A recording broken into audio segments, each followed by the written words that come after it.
Pagi, salam sejahtera bagi kita semuanya. Pada kesempatan kali ini, kami akan mempresentasikan terkait tugas besar pemodelan sistem yang berjudul Optimalisasi Produksi Nordic Forest Corporation atau NFC. Sebelumnya, izinkan kami memperkenalkan diri. Saya Kreswin Zegi Permantalingga dengan NIM 231106082.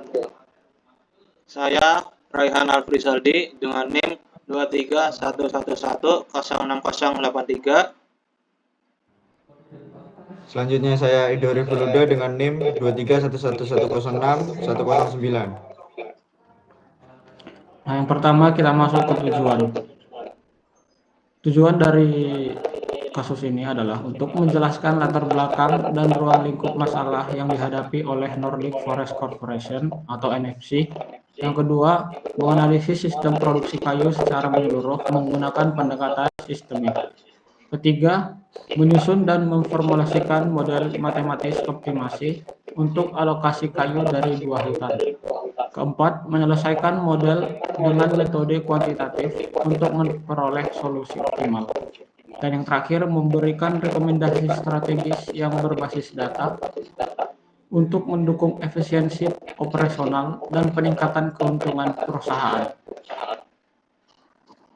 Untuk selanjutnya ada latar belakang masalah.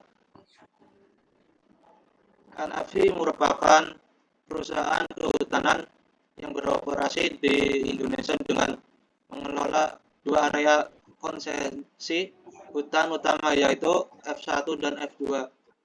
Sebagai bagian dari industri kehutanan Indonesia yang berkontribusi signifikan terhadap ekspor nasional, NFC menghadapi tantangan kompleks dalam mengoptimalkan pemanfaatan sumber daya kayu yang terbatas.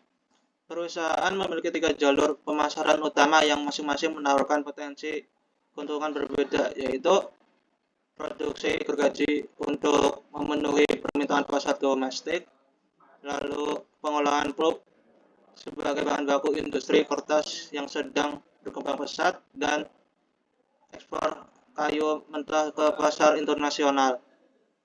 Lalu permasalahan utama yang dihadapi NFC adalah bagaimana mengalokasikan pasokan kayu dari kedua hutan secara optimal untuk memaksimalkan keuntungan harian perusahaan.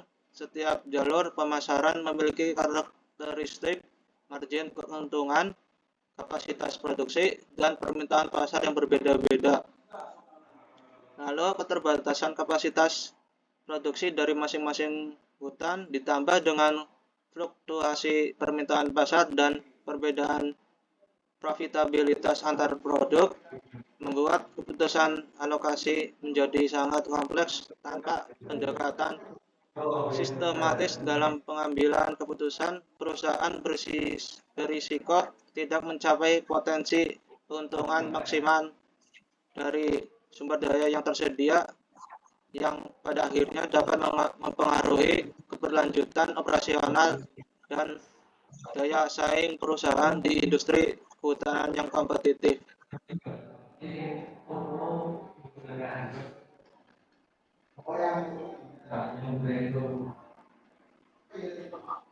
Selanjutnya ada konteks masalah dan permasalahan. Nordic Forest Corporation atau NFC dihadapkan pada tantangan dalam menentukan strategi produksi harian yang optimal dengan mempertimbangkan keterbatasan kapasitas permintaan pasar domestik dan ekspor.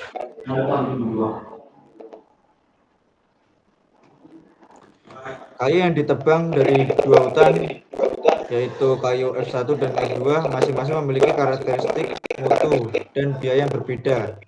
Harus dialokasikan ke 3 jalur, yaitu pabrik gergaji, pabrik pulp, dan ekspor. Permasalahan utama adalah bagaimana perusahaan dapat mengalokasikan volume kayu secara optimal untuk memaksimalkan laba bersih harian, tanpa melanggar batasan teknis seperti kapasitas produksi, waktu operasional, dan spesifikasi mutu. NFC juga harus memastikan bahwa permintaan minimum produk seperti kayu konstruksi dan pulp terpenuhi, sementara tetap menjaga efisiensi dalam penggunaan limbah produksi dan pengolahan biaya. Permasalahan ini bersifat kompleks karena melibatkan berbagai variabel dan ketidakpastian pasar, sehingga membutuhkan pendekatan pemodelan matematis untuk solusi yang sistematis dan terukur. Selanjutnya yaitu tujuan dan batasan. Tujuannya adalah yang pertama memaksimalkan laba bersih harian perusahaan. Kedua, memenuhi permintaan pasar sesuai dengan ketentuan kontraktual. Ketiga, mengalokasikan kayu dari hutan F1 dan F2 secara optimal ke pabrik gergaji, pulp, dan ekspor. Dan yang terakhir, memanfaatkan limbah sawmill secara efisien untuk produksi pulp. Selanjutnya yaitu batasan atau kendala. Adapun batasan kendala pada kelas ini, yang pertama, kapasitas pabrik gergaji. Waktu operasi maksimalnya adalah 6 jam per hari. Kayu konstruksi yaitu 0,06 jam per meter kubik.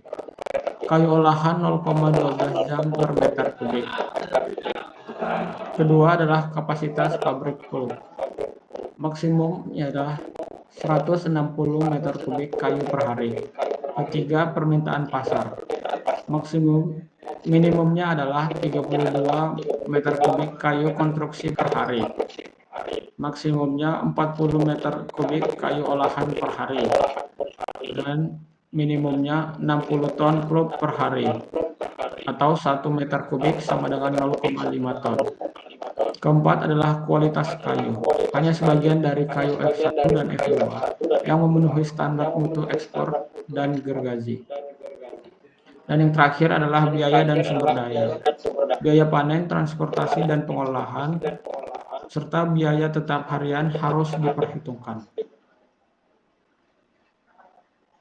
Lalu berikutnya ada gambar bridge fixture diagram yang bisa kita lihat, yang dimana di tengah-tengah gambar tersebut terdapat Nordic Forest Corporation yang sebagai pusatnya. Lalu di sebelah kiri atas ada hutan F1, lalu di sebelah kanan F2 ada hutan F2, lalu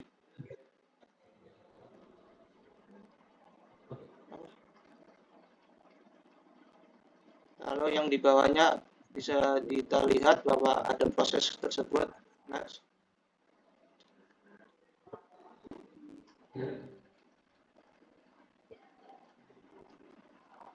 Selanjutnya ada hierarki sistem.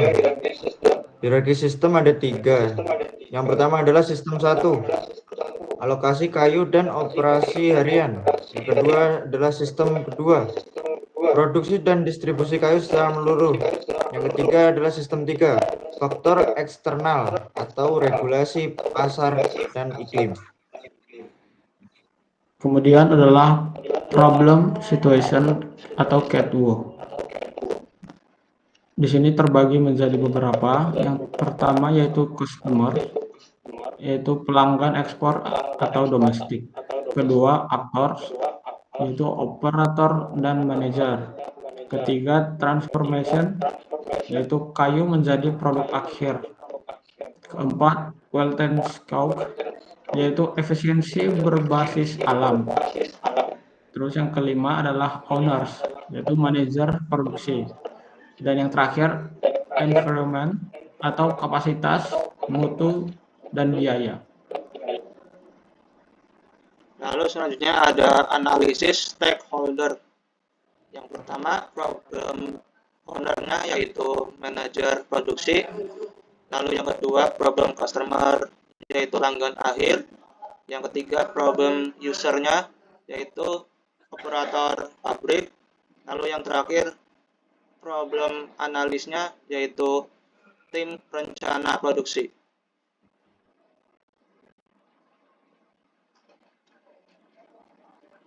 Selanjutnya ada influence diagram. Influence diagram di sini ada volume penebangan, dia berkaitan dengan struktur shift kerja. Volume penebangan juga berkaitan dengan tingkat produksi kayu. Tingkat produksi kayu juga berkaitan dengan struktur shift kerja. Struktur shift kerja dan volume penebangan berkaitan dengan environment dan seterusnya. Ada panah-panah itu yang ekornya dia mempengaruhi, sedangkan kepalanya dia yang mempengaruhi. Next. Selanjutnya yaitu solusi optimal. Kayu dari hutan 1 dialokasikan dengan 40 meter kubik ke pabrik gergaji atau sawmill, 60 meter kubik ke pabrik pulp, dan 30 meter kubik untuk ekspor.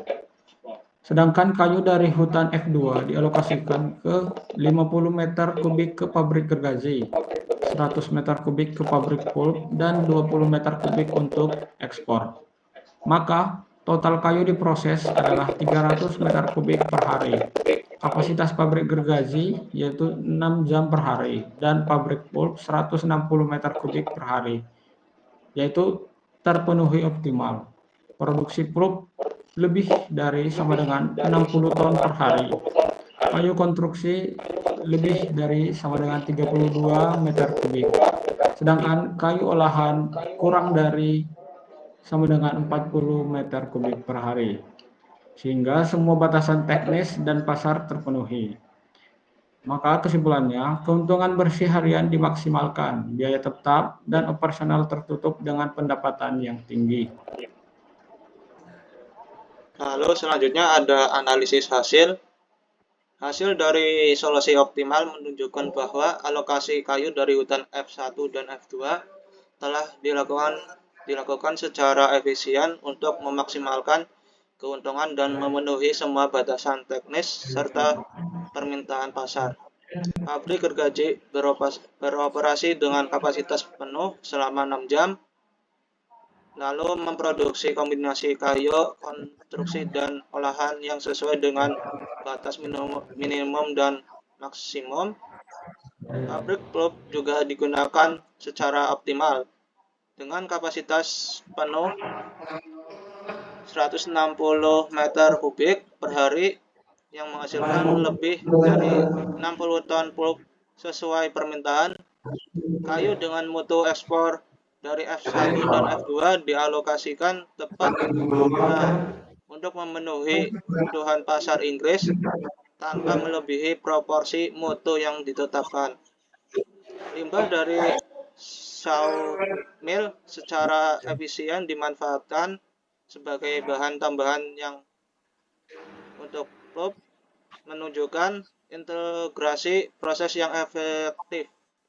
Selain itu, total pendapatan dari hasil penjualan melebihi biaya operasional dan tetap menghasilkan laba bersih yang signifikan. Ini membuktikan bahwa model matematis yang dibangun berhasil memberikan strategi produksi yang optimal dan aplikasi bagi perusahaan.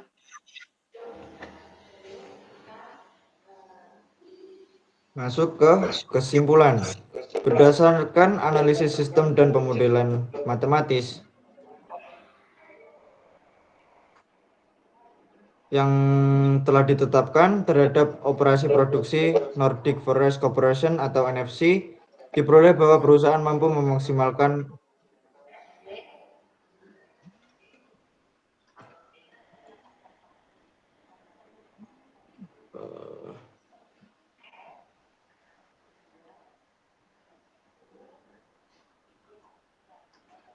Nah, baik. Jadi untuk kesimpulannya adalah berdasarkan analisis sistem dan pemodelan matematis yang telah dilakukan terhadap operasi produksi Nordic Forest Corporation atau NFC, diperoleh bahwa perusahaan mampu memaksimalkan laba bersih harian dengan mengalokasikan sumber daya kayu secara optimal dari 2 hutan utama ke 3 jalur produksi, yaitu pabrik gergaji, pabrik pulp, dan ekspor. Model optimasi memperhitungkan batasan kapasitas, permintaan pasar, biaya tetap, dan variabel, serta mutu kayu. Solusi optimal yang diperoleh tidak hanya memenuhi semua batasan teknik dan kontraktual, tetapi juga meningkatkan efisiensi pemanfaatan kapasitas produksi dan limbah. Dengan pendekatan ini, NFC dapat membuat keputusan strategis yang lebih rasional, berbasis data, dan berorientasi pada keberlanjutan serta profitabilitas jangka panjang. Demikianlah presentasi dari kami, semoga bermanfaat, kurang lebihnya kami mohon maaf. Terima kasih.